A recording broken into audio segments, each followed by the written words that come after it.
De nuevo estamos en la Biblia en casa y el versículo correspondiente a las lecturas del domingo día 14 de noviembre de 2021, 33ª semana del tiempo ordinario, es el siguiente. Muchos de los que duermen en el polvo de la tierra despertarán, unos para vida eterna, otros para vergüenza e ignominia perpetua. Daniel 12:2. No habíamos tenido un versículo del libro de Daniel y podemos decir de él pues varias cosas curiosas e importantes. Lo primero es que para nosotros pertenece al conjunto de los profetas, pero no para los judíos. Los judíos cerraron, digamos, el ciclo de los profetas en el último, que es Malaquías, y entonces encuadraron el libro de Daniel en los llamados escritos. Las escrituras judías tienen tres partes. Lo denominan Tanakh, T-N-K.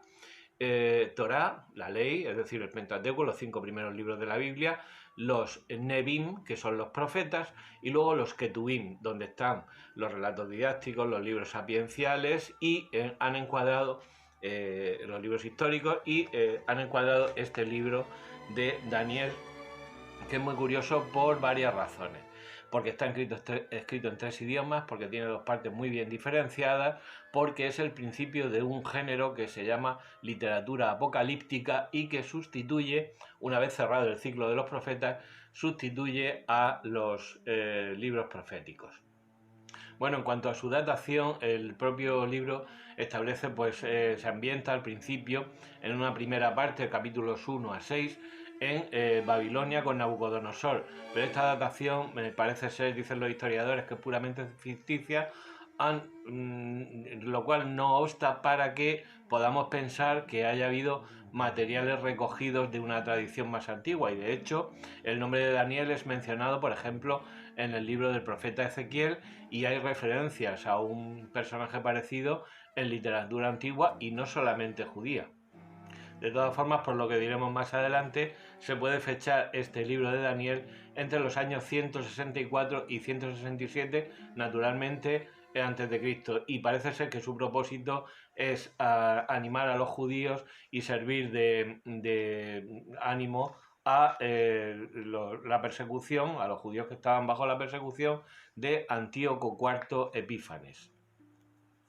Me explico, al principio la zona de Palestina, Israel, etcétera, estaban bajo la influencia de Egipto. Como sabes, Alejandro Magno murió sin descendencia y y se repartieron sus generales las distintas zonas del imperio. A Ptolomeo le tocó la parte de Egipto, que era la que tenía influencia sobre la zona de Palestina, Israel, etcétera.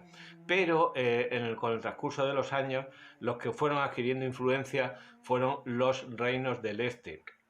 Básicamente Babilonia, lo que es hoy Irak, o Persia, lo que hoy es Irán, etcétera, etcétera, que estaban regidos por la dinastía de los Seleucidas, que eran descendientes del Seleuco, otro de los generales de Alejandro Magno. Y uno de estos, Antíoco IV Epífanes, alrededor de mediados del siglo II a.C., quiso helenizar todo su imperio, y para ello, por ejemplo, llegó a profanar el templo metiendo, por ejemplo, una estatua de Zeus olímpico en el templo de Jerusalén, prohibiendo ritos, fiestas de los judíos, etcétera, etcétera.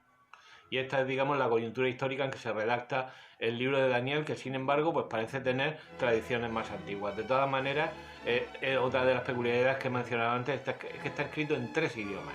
Empieza en hebreo, pero a partir del capítulo 2 al principio sigue en arameo, hasta el capítulo 7 incluido.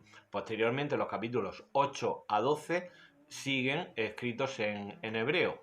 Y también está escrito en griego, porque en el capítulo 3 está la oración de Azarías y el cántico de los 3 jóvenes en el ardiente horno encendido, que es el que cantamos los domingos o el que recitamos los domingos en las laudes. Criaturas del Señor, bendecida el Señor, etc. Eso están en griego. Y también están en griego 2 apéndices, capítulos 13 y 14, que cuentan el primero una muy conocida historia de la casta Susana.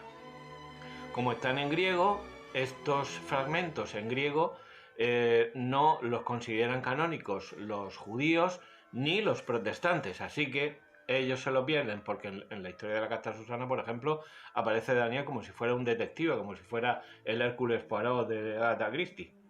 Y es que estamos ante un libro que no tiene desperdicio. Aquí verás las historias pues, de los jóvenes del en ardiente horno encendido, el festín de Baltasar, la mano que escribe en la pared Manete que el Fares, la historia del ídolo con piel de barro, que no es exactamente un ídolo, es una visión de Nabucodonosor, de una estatua realizada con varios materiales, o también la expresión hijo de hombre que reclamará para sí el Señor en el capítulo 7 de este libro de Daniel. También aparecen los ángeles Gabriel y Miguel, la profecía de las 70 semanas, la historia, como ya he dicho, de la casta Susana. Es el libro más citado, después de Isaías y los Salmos, en el Nuevo Testamento.